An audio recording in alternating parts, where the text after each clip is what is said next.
अब मैं आपसे ये बात पूछना चाहूँगा रवीना जी कि जो इतना बवाल हो रहा है या इतनी सारी कंट्रोवर्सी क्रिएट की जा रही है, ये कंट्रोवर्सी आपकी तरफ से क्रिएट की जा रही है, किसी और की तरफ से क्रिएट की जा रही है, या जानबूझ करके आप लोगों को पोक किया जा रहा है क्या ये सारी चीज? हाँ, वो मैं आपको बताती हूँ सर। जैसा भी आपने सुना कि हमने कितनी सारी चीजें स्ट्रगल करी है जी। कितनी सारी चीजों से सेक्रीफाइस करा, अपना मन मारा। आप ये देख सकते हो कि कितनी मुश्किल से मैंने अपनी दवाइयाँ, अपना इलाज नहीं करवाया, जी। अपने प्राइवेट टेस्ट नहीं करवाए। क्यों? क्योंकि पैसे कम ना पड़ जाए। ठीक। इनका प्रोटीन आना जरूरी था। मुझे लगता था मेरी दवाई से ज्यादा इनका प्रोटीन जरूरी है। Absolutely। हाँ, मेरा अल्ट्रासाउंड से ज्यादा इनका सामान जरूरी है। जो भी आपको पता है एथलीट जी, के जी, कितने जी, जी, सारे हाँ, हाँ। चीजें यूज होती है, मुझे लगता था वो ज्यादा जरूरी है, ये ज्यादा जरूरी है। ये कहते भी थे कोई नहीं, तू बाबू हो जाएगा, उसके बाद हम तैयारी करेंगे, मैं छोड़ रहा हूँ। हर बार ये टूट गए, अब नहीं कर रहा, पैसे नहीं है, अब ये नहीं है, अब वो नहीं है। मैंने कहा नहीं, तैयारी करनी है। ये अच्छे दिन तभी आएंगे जब ये तैयारी होगी, जब तुम खेलोगे, लोगों का कर्जा उतरेगा। मैं, आप यकीन मानना, लोग हनीमून पे यहाँ जाते हैं, हम शादी से आज तक कभी कहीं नहीं गए, क्योंकि शादी वाले दिन से स्ट्रगल शुरू हो गए थे हमारी ज़िंदगी में। इसका लेना, उसका देना, इसका ये करना, उसका वो करना, क्योंकि सबके फेस देखे। यहाँ तक कि मेरी मम्मी ने भी ये कहता था कि छोड़ दे, छोड़ दे, क्यों दुखी रह रही, क्यों परेशान रह रही है, अभी तो कुछ नहीं बिगड़ा, छोड़ दे तू। इनके घर वालों ने बोला छोड़ दे, हम तेरे को ठाठ से रखेंगे, पर इसको छोड़ दे, तब तो हम तेरे को रख सकते हैं, वरना हम नहीं रखेंगे। ये तो दिल्ली की है। ठीक है। इसलिए, और ये सारी कंट्रोवर्सी ऐसे शुरू हुई कि जब मैं इनको रेडी करी थी, जैसे सर ने बताया कि मैडम ने पहले कह दिया था सेकंड आएगी, तो मैंने इसलिए कहा था कि जो, मैं नाम नहीं लूंगी उस एथलीट का, और नाम ले भी लूंगी तो मेरा, मुझे क्या कहेगा, क्योंकि ये बात सच है। जैसे काफ़ी वीडियोस में बोल रहा है कि आपने कोई रिएक्शन दिया, आपने कुछ बोला नहीं, वो क्यों बोलेगा? उसके साथ थोड़ी गलत हुआ, गलत तो हमारे साथ हुआ, चीटिंग हमारे साथ हुई है। जजों की और उसकी पहले ही बातें चल रही थी कंपटीशन शुरू होने से पहले, जिसे गुफ्तगू होती है। तो मैंने इनसे बोल दी थी, मैंने कहा अगर ये बंदा तेरे साथ खेला, अन्ना चाहे तू कितनी अच्छी तेरी प्लेयर हो, आज तेरी सेकंड आएगी। उसने बोला तुझे क्यों लग रहा है? मैंने बोला बस, मैंने बोल दिया तेरी सेकंड आएगी, क्योंकि मैंने कुछ बातें सुन ली हैं ऐसी। बाकी देखो स्टेज पे, मैंने कहा अगर फेयर जजिंग होगी तो, मैंने कहा बाकी जो बातें सुनने में आई है अभी मुझे लगता नहीं है, क्योंकि मैं तो वहाँ घूम रही थी। जब इनका कंपटीशन होता है तो मैं चारों तरफ घूमती हूँ कि कहाँ से क्या इकट्ठा करना है, कहाँ कहाँ पे खड़ा होना है, कहाँ से वीडियो बनानी है इनकी, कहाँ जज खड़े हैं, मुझे किधर से अच्छी वीडियो बन पाएगी। तो मैंने कुछ बातें ऐसी सुन ली थी, मैंने कहा तुम्हारी सेकंड आएगी। बस इनकी सेकंड प्लेस वहाँ पे आ गई।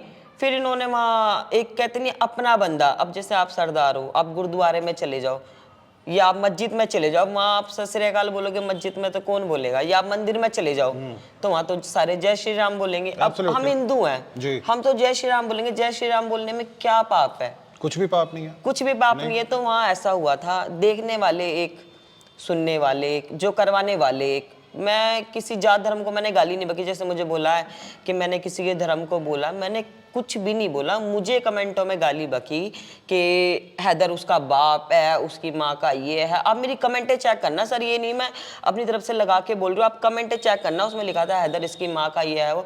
तो मैंने बोला था कि तुम्हारे, मतलब मेरा कहने का मतलब ये था कि तुम्हारे परिवार में होता है कि दिन में पापा कह दो या रात में जीजा कह दो। मैंने, हमारे यहाँ पे ऐसा नहीं होता, और मेरे पति के साथ में गलत हुआ है मैं तो बोलूंगी। आपको भी पता है क्लासिक में अगर देखा जाए तो ये दोनों ही क्लासिक के नहीं थे, दोनों क्लासिक के नहीं थे। अगर वैसे सिर्फ एक बॉडी कंपैरिजन से देखा जाए तो सिर्फ अपर से थोड़ी देखा जाता। बट रवीना जी, मैं आपसे एक चीज पूछना चाहूंगा, बड़ी बेसिक सी बात पूछना चाहूंगा। आप कह रहे हैं कि मैंने पहले ही बता दिया था कि कक्कू आपकी सेकंड पोजीशन आएगी। हाँ, आपने ये भी बता दिया, कक्कू ने इस चीज को एक्सेप्ट भी कर लिया, स्टेज के ऊपर जो जजिंग दी गई वो भी जजमेंट भी आप लोगों ने स्वीकार कर ली। हाँ, और क्या इसके बाद आप लोगों ने कहीं पर कोई, जैसा कि आप बता रही, कोई कंट्रोवर्शियली कुछ भी नहीं बोला कहीं पर। हमने तो कुछ भी स्टार्ट नहीं कैसे हो गया फिर? ये ऐसा हुआ था, किसकी वजह से स्टार्ट हो गया ये? जो करण भाई हैं, जो वीडियोस वगैरह बनाते हैं, उन्होंने डाली थी 2 वीडियो। देखो, पहली बात तो वो बॉडी बिल्डर नहीं है, वो किसी बॉडी बिल्डर को समझ नहीं सकते, ठीक है। और बिना परमिशन के तो आप हमारी वीडियो नहीं गिर सकते। उन्होंने वीडियो गिरी काकू की और उसकी, हैदर मलिक की, और उसमें लिख दिया मतलब राइट डिसीजन जजेस का और पब्लिक बताओ। एक तो आप ये भी बोल रहे हो कि राइट डिसीजन, ऊपर से आप बोल रहे हो कि पब्लिक बताए। पब्लिक क्यों बताएगी? पब्लिक, सारी पब्लिक में बॉडी बिल्डर थोड़ी है, ठीक है, ठीक है। और आप होते कौन हो जो आप पूछ रहे हो? भाई आप फैसला कर लो पब्लिक से। भाई जजों ने बोला, हमने मान लिया, बात खत्म, आपने वीडियो क्यों गिरी? कुछ वीडियोस में ऐसी ऐसी बातें बोली गई थी कि मुझे गुस्सा आया, मैंने वीडियो बनाई। ठीक है। मैं मान रही हूँ मैंने वीडियो बनाई, पर मैंने किसी को गाली नहीं दी, ना तो किसी की जात को गाली दी, ना किसी धर्म को गाली दी। हाँ, मैंने ये बोला था कि तू ज्यादा घमंड कर रहा है क्या। मेरा पति ऐसे 20 ओवरऑल मार चुका है, तो उसमें मुझे क्या कह दिया गया, भाई तेरा जीजा। मैंने वहां बोला जब मेरे पति को कोई गाली बकेगा, आपको भी पता है कि औरत का क्या फर्ज है। भाई मैं अगर खड़ी नहीं होंगी अपने पति के लिए तो कौन खड़ा होगा। तो उसमें मेरे पति को ये बोला जा रहा है तेरा ये है, वो हिजड़ा है, वो छुपा बैठा है, वो ये है वो। तब मैंने बोली कि देख ले अपने जीजा को, अपने जीजा की पूरी वीडियो देख। मैंने लिख के डाला, मैंने हैदर मलिक को नहीं बोला था कि वो तेरा जीजा है। मैं क्यों बोलूंगी, ये दोनों की तो अच्छी दोस्ती थी आपस में, और ये लड़ाई तो वहीं खत्म हो गई थी। बाद में ये लोग आपस में बोल भी पड़ते, क्योंकि एक फील्ड है, कब तक एक दूसरे से नाराज रहेंगे, तो बोल पड़ते। पर जैसे ही करण भाई ने ये वीडियो घेरी, उसके बाद से ही मैंने कुछ कमेंटों में गालियां देखी, कुछ गलत बातें सुनी, तो मुझे गुस्सा आया, मैंने वीडियो बनाई। तो क्या इस पूरी कंट्रोवर्सी का जो रीजन है वो करण के वीडियोस हैं?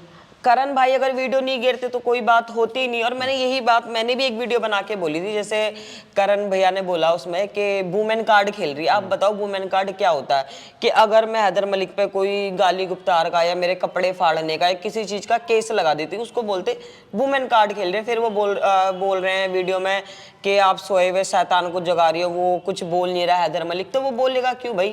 उसके साथ थोड़ी चीटिंग तो हमारे साथ हुई है। आपको भी पता है क्लासिक में लेग्स भी तो मैटर करती है। मैंने जो भी बोला स्टेज पे, मेरे पति ने कुछ बोला, वो बात वहीं खत्म थी। आपका क्या मतलब था, आप उठा के वीडियो घेर रहे हो, ठीक है। और जब वो बात खत्म हो गई थी, आपने उठा के वीडियो घेरी, मुझे गलत लगा, मैंने वीडियो घेर दी। फिर करण भैया ने उसमें आप ये बोल रहे हो कि आप सोए हुए जानवर को, यानी कि आप उससे मुझे गाली दिलवाना चाह रहे हो। करण भाई उसमें बोल रहे हैं कि आप सोए हुए जानवर को जगा रहे हो, वो कुछ बोल नहीं रहा है, आप उसको उत्साह रहे हो कि वो कुछ बोले। मैं क्यों उत्साहूंगी उसको, ठीक है। गलत तो हमारे साथ हुआ, हम गुस्से में, वो थोड़ी गुस्से में, वो तो अगला जीत के चला गया और बात तो यही खत्म हो गई थी। ना तो वो वीडियो घेरते, ना ये सारी बातें होती। फिर कि मैं किसी के जात धर्म को गाली दे रही हूँ, मैं उसका जीजा बोल रही हूँ, मैं क्यों बोलूंगी किसी को। सर आप खुद बताओ, मुझे गालियां दे रहे हैं, मुझे बोल रहे हैं इसकी मर्दों जैसी आवाज। तुम्हें क्या पता बॉडी बिल्डिंग के बारे में। मुझे बोल रहे हैं कि आप कोई बॉडी बिल्डर नहीं हो, आप कोई एथलीट नहीं हो, आपको कोई कुछ नहीं पता। मैं भाई 5 साल हो गए मेरे को इस लाइन में, और 2 साल से मैंने ऑफ कर रखा। मैं खुद बिगनी एथलीट हूँ, मैं खुद वुमेन बिगनी खेलती हूँ, तो मुझे क्यों नहीं पता होगा। मुझे लगा मेरे पति के साथ चीटिंग हुई है, मैंने बॉडी को देख के बोल दिया हाँ भाई चीटिंग हुई है, बात खत्म। उस पे वो लोग बोल रहे कि वुमेन कार्ड खेल रहे, ये खेल रहे हो। मैंने एक स्पेशली वीडियो बना के तब भी बोला था, मैं कहा करण भाई आप मेरे बड़े भाई जैसे हो, आप गलत बातें मत फैलाओ। मैंने किसी को कोई गाली नहीं बकी, ना मैंने हैदर को गाली बकी है, ना मैंने जीजा उसको बोला था जो मेरे पति को बोल रहा था कि हैदर उसका जीजा ही है। मैंने तो उनको बोला था जो कमेंट में गलत बोल रहे हैं, वो वीडियो जो कमेंट में गलत बोलते हैं उनके लिए वो वीडियो मैंने बनाई थी, ना कि मैंने हैदर के लिए स्पेशली मैंने हैदर का नाम लेके बोला कि हैदर मेरा पति तेरा जीजा है। मैंने तो इस तरीके से कुछ बोला ही नहीं था। आप मेरी वो बात सारी कन्वर्ट कर दी गई उस तरफ, वो बात इस तरीके से घुमा दी कि उसमें ऐसा लग रहा था कि मैंने हैदर को बोला है कि हैदर का ये जीजा है या ये इसका बाप है। मैंने तो इस तरीके से बोला ही नहीं, पर वो बात तो को इस तरीके से घुमाया गया। रवीना जी वो बात जो है वो वहीं तक रुक करके नहीं, अब वो बात जो है पूना तक चली गई है। अभी कल एक चैंपियनशिप पूना में भी हुई है नरेश सूर्या क्लास से। हाँ। और उन्हीं के एक और सहयोगी हैं मिस्टर दिवाकर शर्मा, उन्होंने भी हैदर से बात की और आपका रेफरेंस दे करके उसके अंदर बात की गई है। हाँ उसमें तो भी उस वीडियो के ऊपर आप क्या बोलना उसमें चाहोगे? जैसे कि वो ये बोल रहा है कि लोग बोल रहे हैं कि लो लैक्स दिखाओ सर, बाद में कमेंट आएगी तो दिखा ले लैक्स। अब क्या दिखा रहा, अब तो मेरे पति ने ऑफ कर ली। इतनी लैक्स तो मेरे पति की ऑफ सीजन में भी रहती है। जितनी लैक्स वो दिखा रहा है ना, जितनी कटिंग दिखा रहा है, उससे ज्यादा तो मेरे पति की अब भी आप देख लो, उससे ज्यादा कटिंग मिल जाएगी। और फिर तेरा मतलब क्या, तू गड़े मुर्दे उखाड़ रहे, ये लोग कुछ नहीं कर रहा।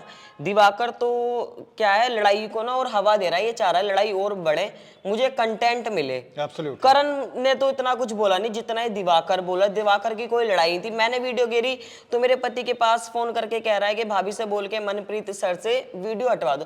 भाई तेरा क्या मतलब है, हमारे साथ गलत हुआ है तो हम तो बोलेंगे, मैं क्यों वीडियो डिलीट करूं। हाँ अगर मैं गलत होती मैं वीडियो डिलीट कर देती, आज तक ना तो उसमें हिंदू मुसलमान की भी गादी।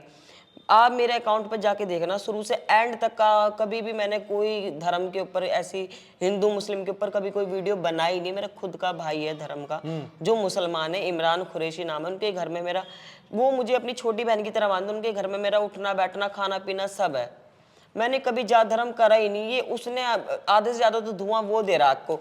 कल वो जैसे वो कह रहा है कि लेक्स देख लो, लोग कह रहे थे, वो लोग में कौन है? मैं ही कह रही थी लेक्स के बारे में, तो सीधा बोल दे कि भाई काकू की वाइफ बोल रही थी लेक्स के बारे में, वहां से फिर आंसर मिल रहा है कि मैं लंबी रेस का घोड़ा हूँ। ठीक। तो भाई आपने तो 4 साल बाद कम बैक करा, आप चाहे कितनी लंबी रेस के घोड़े, आप जैसे अगर आपका ओलंपिया में मेडल है, मेरे पति का भी है मेडल, तो मेरे पति ने भी सिरो क्लासिक में मेडल ले रखा, और फर्स्ट में ही जो पहली बार खेलता उसे में 3rd प्लेस आई थी उनकी। अब हमारे जिम में देख लो कितने सारे ओवरऑल है, ये छोटे मोटे थोड़ी है। विजय क्लासिक, आशीष ठकराल, इतने सारे टाइटल मार रखे। अभी एमपी में हुआ था डीबी क्लासिक, आप वो देख लो, इतने बड़े बड़े कंपटीशन, वहाँ चीटिंग से थोड़ी जीते हैं। बिल्कुल ठीक कि वहाँ बोला जा रहा है कि देख लो, अब जब बात सारी खत्म हो गई है, दब गई है, फिर भी लोग उसको धुआं दे रहे हैं, सोच रहे हैं कि ये फिर कुछ बोले। फिर लोग बोल देंगे कि वुमेन कार्ड खेल रही है, गालियां दे रही है। गाली सुनने वाले तो अभी ये काम कर रहा है। गाइस, आप लोगों के सामने ही है कि एब्सोल्युटली ज़बरदस्ती पोक किया जा रहा है करण और दिवाकर की तरफ से, एथलीट को भी, एथलीट की फैमिली को भी, और कोशिश इस चीज़ की जा रही है कि किसी तरीके से जो एक इशू नहीं भी है उसको इशू में कन्वर्ट कर दिया जाए और उस लेवल पर कंट्रोवर्सी की जाए जिससे कि इनके शायद कैरियर को हैम्पर किया जा सके। अब उस कैरियर को हैम्पर ना किया जाए, इसके लिए दोनों लोग यानी कि कक्कू और रवीना जी, इन दोनों ने हमेशा से ही कंट्रोवर्शियल चीज़ों को अवॉइड किया है, लेकिन स्टिल उनको ड्रैग करने की कोशिश की जाती है। आप अपनी तरफ से अगर इन दोनों यूट्यूबर्स को या इन यूट्यूबर्स की तरह और जो लोग हैं जो गलत बोलते हैं या कमेंट्स में जा करके कुछ गलत चीज़ें बोलते हैं या गलत वीडियोस बनाते हैं, आप उनको कुछ अपनी तरफ से कुछ कहना चाहेंगे? मैं तो देखो एक ही बात कहना चाहूंगी कि एक एथलीट बहुत मेहनत करता है। ये नहीं मैं अपने पति के लिए बोल रही हूँ, मैं और एथलीटों के लिए भी कर रही हूँ कि आपके साथ जहाँ भी चीटिंग होती है, पहली बात आप वो कंपटीशन मत खेलो। कुछ जजेस भी ऐसे हैं सर कि जो सिर्फ अपनी एक कास्ट की वजह से उनको जिता देते हैं, तो ये चीज़ मत करो। सारे एथलीट बहुत मेहनत करके स्टेज पे आते हैं, नमक पानी छोड़ के आते हैं। मैं खुद एक एथलीट हूँ, मैं इस चीज़ को बहुत अच्छे से समझती हूँ। जब आप 2-2 3-3 दिन पानी नहीं पीते, नमक नहीं खाते, तो कैसा फील होता है। जब क्रैम्प आते हैं ना पेट में, काफ में आगे, एकदम से लेग्स में आगे, तो कैसा फील होता है मैं समझ सकती हूँ। उस टाइम हम एक मौत से लड़ रहे होते हैं। तो किसी के एक तो एथलीट के साथ में आप चीटिंग मत करो। और कुछ यूट्यूबरों के लिए मेरा एक ही मैसेज है कि आप अपने कंटेंट के चक्कर में एथलीटों को मत भिड़वाओ। कुछ नहीं मिलने वाला भैया, आपका तो कंटेंट आपको मिल जाएगा, पर औरों के बीच में दुश्मनी हो जाएगी। उससे आप लोगों का क्या बेनिफिट है? आपको सिर्फ एक कंटेंट के लिए आप एथलीटों की लड़ाई करा के आपको क्या मिलेगा? सिर्फ एक कंटेंट के लिए आप कुछ भी झूठ बोल दोगे। और मेरा तो स्पेशली दिवाकर भाई से तो एक ही मैसेज है, मैं तो अब भी भाई बोल रही हूँ।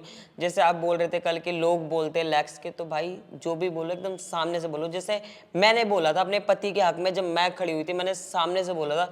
जिसको जो भी बोलना था मैं नहीं डर रही थी। ऐसे आपको जो भी बोलना ना, आप सामने से बोलो मुझसे कि मैडम ये बात है, आपसे मेरे को ये शिकायत है। ऐसे घुमा फिरा के लोग आपको ये कह रहे, लोग नहीं कह रहे थे भाई, मैंने बोला था लेग्स के बारे में, और उसकी लेग्स थी जैसी उस टाइम मेरे पति के कंपैरिजन में कम थी, तो मैंने बोल दिया। आप उस बात को अब मत उखाड़ो, कुछ नहीं होगा, लड़ाई झगड़े होंगे और कंट्रोवर्सी बनेगी। आपके कंटेंट के चक्कर में कितनी कुछ बातें बिगड़ सकती हैं। इस चीज को आप थोड़ा सा देखो, बस मैं तो यही कहना चाहूंगी कि बिल्कुल ठीक अपने है। एक कंटेंट के लिए आप औरों के साथ गलत मत करो। बिल्कुल ठीक है। सो गाइस, ये एक मैं बोलूँगा कि बहुत शॉर्ट में सारी बात आप लोगों के सामने रखी गई है। समझदार हर इंसान है और सबको मालूम है कि सच क्या है, गलत क्या है, झूठ क्या है और कहाँ पर किन चीज़ों के ऊपर कंट्रोवर्सी बनाने की कोशिश की जाती है। इन सब चीज़ों को अब छोड़ते हैं पीछे। रवीना जी, अब आपके और कक्कू के नेक्स्ट फ्यूचर प्लान्स क्या हैं? क्या आप लोग कोई चैंपियनशिप को टारगेट करने वाले हैं या कोई और नई बड़ी चीज़ प्लान कर रहे हैं? अब तो इन्होंने ले लिया 2 साल का रेस्ट। अच्छा, हाँ, अब ये सीधा दुबई प्रो शो खेलेंगे। ठीक है। हाँ, और अब ये कह रहे कि तू तैयारी कर, अब तुझे स्टेज पे जाना है, 2 साल हो गए, अब तू कम बैक कर। पहले तेरा कम बैक होना जरूरी है, क्योंकि लोग तेरे को अब ऐसे बोलते हैं कि आपको क्या पता बॉडी बिल्डिंग के बारे में, क्योंकि शरीर कुछ ऐसा हो गया है, 1 साल से रेस्ट दे रखा है। जैसे लोग बोल देते हैं इसकी आदमियों जैसी आवाज़ है, तो उन्हें क्या पता, आपको खुद पता है। जब बॉडी बिल्डिंग में आते हैं तो काफ़ी सारी जी जी चीजें जी ऐसी जी यूज जी करते हैं जी हम लोग, जिससे हार्मोन्स गर्ल्स के डिसबैलेंस हो जाते हैं। जाते और हैं, मेरी यस। नहीं, काफी सारी जो फीमेल एथलीट है उन सबकी आवाज ऐसी है। भाई मेरी पहले से ऐसी आवाज नहीं थी, काफी सारी चीजें मैंने ऐसी यूज कर रखी है। मैं खुद एक एथलीट हूँ, जिसकी वजह से मेरी आवाज़ ऐसी हुई है, तो अब बस मैं कम बैक करूंगी इसी साल के तो लास्ट यानी में। अभी तक आप कक्कू को सपोर्ट कर रहे थे, अब कक्कू ने आपको हाँ, सपोर्ट अब वो मुझे सपोर्ट करेंगे, अब वो मेरी डाइट वगैरह बना के देंगे। बस फिर अब मैं कम बैक करूंगी, फिर सर करेंगे, क्या बहुत पता अच्छी- साथ में ही करें। बहुत अच्छी बात है। सो गाइज, आपको ये आज की कॉन्वर्सेशन कैसी लगी आप ज़रूर बताइएगा, और अगर हैं अभी भी आपके पास में कोई कमेंट्स या नॉन कंट्रोवर्शियल बातें, वो आप नीचे लिखिए, क्योंकि जितनी कंट्रोवर्शियल चीज़ें होंगी वो मैं सब डिलीट कर दूंगा, ये मैं पहले ही बता रहा हूँ। अपनी तरफ से जितनी बेस्ट विशेस दे सकते हैं आप कक्कू को, रवीना जी को, उनकी फैमिली को और उनके बिजनेस को, आप वो दीजिए। बाकी सारी चीज़ें बिल्कुल भूल जाइए। Very best of luck Raveena ji. Thank you. Sir.